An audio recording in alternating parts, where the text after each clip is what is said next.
औज़ुबिल्लाहिमिनश्शैतानिर्रजीम बिस्मिल्लाहिर्रहमानिर्रहीम। अस्सलाम वालेकुम व्यूअर्स, उम्मीद करती हूँ आप सब खैरियत से होंगे। अल्लाह के हुक्म से मैं भी बिल्कुल ठीक ठाक हूँ। आज हम एक न्यू रेसिपी के साथ आए हैं। आज मैं बनाने लगी हूँ प्याज और टमाटर की चटनी। बहुत ही मज़े की ये बनने वाली है, तो इसके लिए रेसिपी आपने एंड तक देखनी है। तो चलिए अपनी रेसिपी स्टार्ट करते हैं। कढ़ाई में तकरीबन मैंने 3 चम्मच सरसों का तेल डाल दिया है। ये जो चटनी है ये हम सरसों के तेल में बनाएंगे।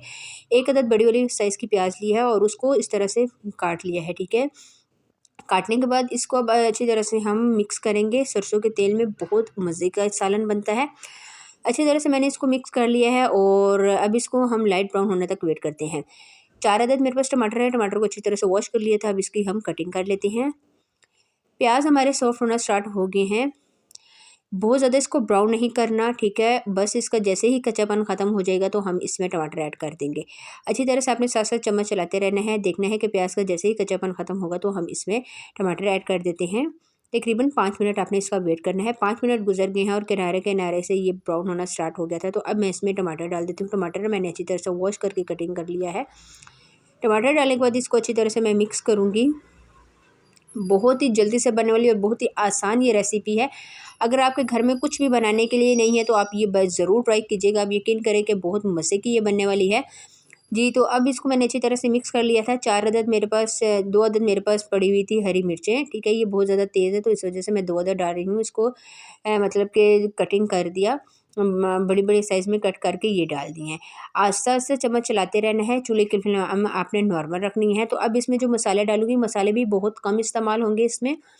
नमक जो डाल रही हूँ मैं अपने टेस्ट के बराबर डालूँगी, ठीक है। और इसके अलावा हल्दी डाल रही हूँ। 3 मसाले बस इसमें जाएँगे और लाल मिर्च का पाउडर। लाल मिर्च बहुत ज़्यादा आपने कम डाली है क्योंकि हरी मिर्चें जो डाली हैं, हरी मिर्च थोड़ी-सी तेज़ है। इसको अच्छी तरह से आपने मिक्स करना है। ये मसाले अच्छी तरह से प्याज़ टमाटर के साथ मिक्स हो जाएँ। इसमें कोई भी और मसाले ऐड नहीं होंगे, ठीक है। ये 3 मसाले बस आपने ऐड करने हैं। हल्दी थोड़ी-सी इसमें ज़्यादा ऐड होती है क्योंकि इस हल्दी से इसका कलर बहुत खूबसूरत आएगा। जी, तो मैंने इसको मिक्स कर दिया है। चूल्हे की फ्लेम आपने थोड़ी-सी अभी हाई रखनी है क्योंकि टमाटर पानी छोड़ेंगे, तो जैसे ही पानी इसका ड्राई हो जाएगा तो मैं इसकी मिक्सिंग स्टार्ट कर दूँगी। 5 मिनट मैं इसका वेट करती हूँ। जी, तो 5 मिनट गुज़र गए हैं। ये आप देख सकते हैं ऑयल ऊपर आना स्टार्ट हो गया था और टमाटर भी बहुत अच्छी तरह से सॉफ्ट हो गया। अब मैं चम्मच की मदद से इस तरह टमाटर को मैश कर लूँगी, ठीक है। और जैसे-जैसे ये मसाला तैयार होता जाएगा, ऑयल ऊपर आता जाएगा और आपकी प्याज़ टमाटर की जो चटनी है वो बहुत मज़े की बनेगी। अच्छी तरह से मैं इसको मिक्स कर रही हूँ और तकरीबन अब इसके ऊपर ढक्कन देके मैं 5 से 7 मिनट इसका वेट करूँगी। जी, तो 5 से 7 मिनट हो गए हैं। ऑयल बहुत अच्छी तरह से ऊपर आ गया था और हमारी जो रेसिपी है बिल्कुल अच्छी तरह से तैयार हो गई है। चूल्हे की फ्लेम मैंने नॉर्मल रखी थी जब 7 मिनट मैंने इसका वेट किया और चूल्हे की फ्लेम अब ऑफ़ कर देती हूँ मैं। बिल्कुल ये इसकी फाइनल लुक है। अब इसको क्या करते हैं, हम प्लेट में सर्व कर लेते हैं। प्लेट में सर्व करके मैं आपको दिखाती हूँ कि ये कैसी लग रही है।